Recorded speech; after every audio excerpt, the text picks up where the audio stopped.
श्री स्वामी समर्थ. तर आपण आज एका अतिशय छान असं एक सुविचार म्हणा, सद्विचार म्हणा बघणार आहोत. भक्ती एक परिपूर्ण शास्त्र कसं, तर हे ताईंनी खूप छान समजावून सांगितलं आहे.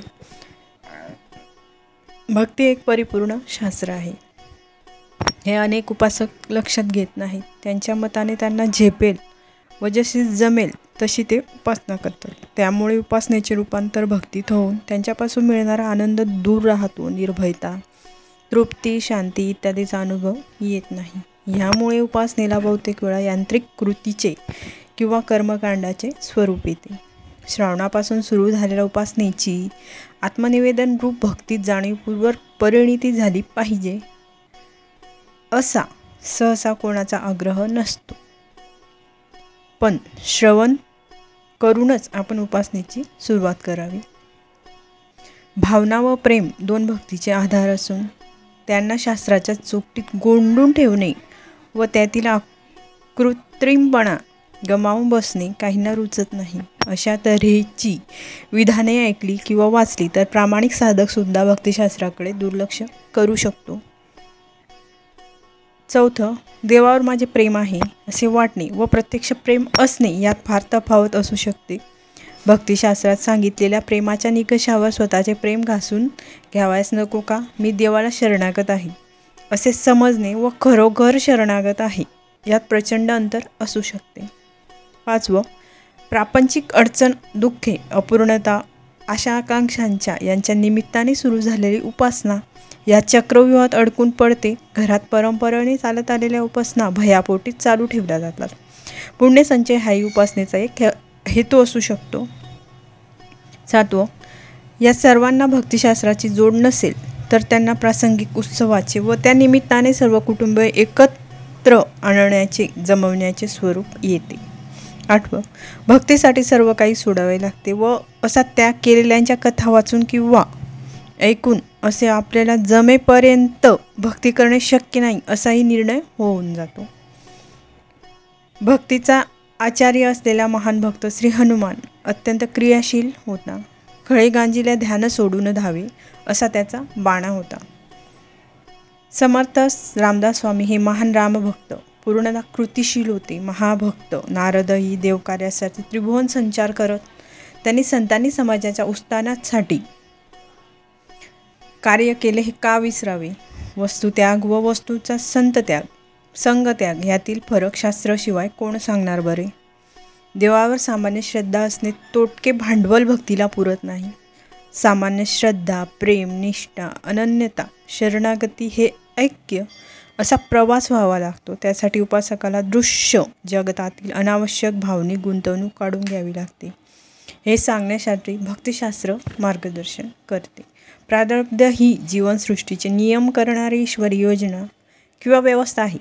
त्यानुसार जीवन जगत असताना सुखदुःखाचे द्वंद्व अनिवार्यपणे जीवावर येऊन आदळते. हे प्रहार नगण्य करण्याचे सामर्थ्य अस्सल भक्तीत आहे, भक्तिशास्त्रात आहे. अभ्यासाशिवाय ते कमावता येत नाही.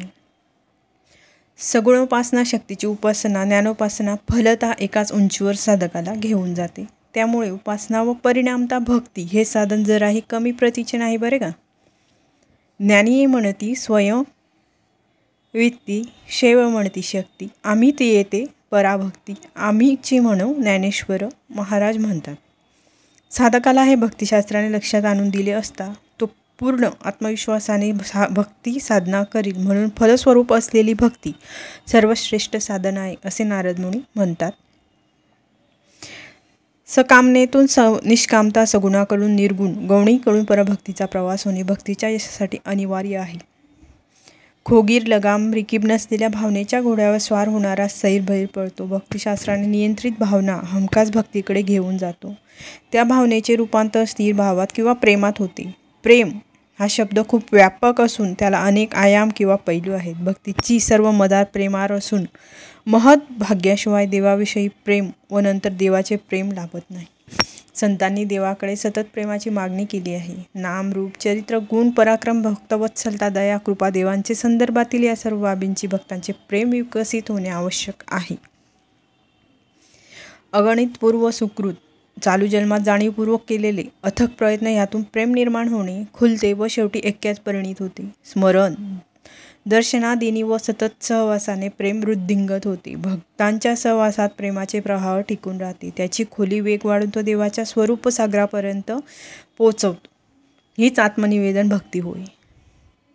दुष्टांना अधिक दुर्बुद्धी देऊन विनाशाची वेळ जवळ आणण्याची किंवा त्यांची कामगिरी अजबच म्हटली पाहिजे. नारायणाचा अखंड जप प्रसन्नचित्त करणारे नारद महान भक्त आहेत. कोणाही सामान्य माणसाकडे विषय भोगाकडे मधून प्रवृत्ती होणे हे भक्तीपासून ढळले नाही. ही त्यांची प्रवृत्ती ही लोकशिक्षणासाठीच होय. ब्रह्मदेवाचे पुत्र मानले गेलेल्या नारदांनी वसनांच्या निमित्ताने युगायुगात गंधर्वादिक जन्म भोगले. कश्यप, मरीची यांचे पुत्र म्हणून नारद ओळखले जातात. वीणा धारण करणारे, इच्छेप्रमाणे कोठेही प्रगट होऊन गुप्त होणारे, प्रसन्न वदन, चतुर असे बहुरंगी व्यक्तिमत्व, भारतीयांचे लाडके व्यक्तिमत्व. स्वतः नारद महाविष्णू भक्त असल्याने त्यांच्या भक्तिसूत्रांना अधिकाराचे अनुभवाचे वजन आहे. प्रत्यक्ष भगवान व्यासांनाही भक्तीचे महत्त्व समजून सांगून त्यांच्याकडे भगवन महान ग्रंथ लिहून घेण्याचे श्रेय नारदांकडे जाते. तर भक्ती ही अशी असावी. श्री स्वामी समर्थ.